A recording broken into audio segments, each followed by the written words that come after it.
do vinho e repetindo.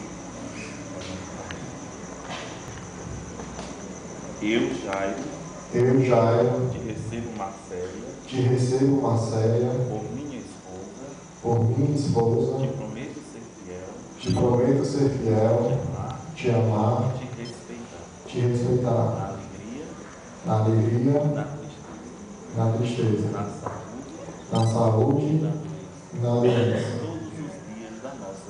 todos os dias de nossas vidas. Eu, Marcelo, te recebo, Jairo, por meu esposo, te prometo ser fiel, te amar e te respeitar, na alegria e na tristeza, na saúde e na doença, todos os dias da nossa vida.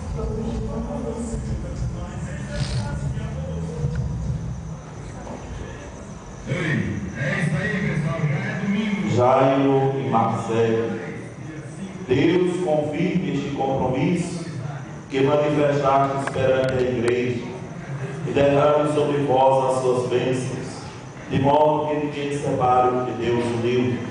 Digam amém.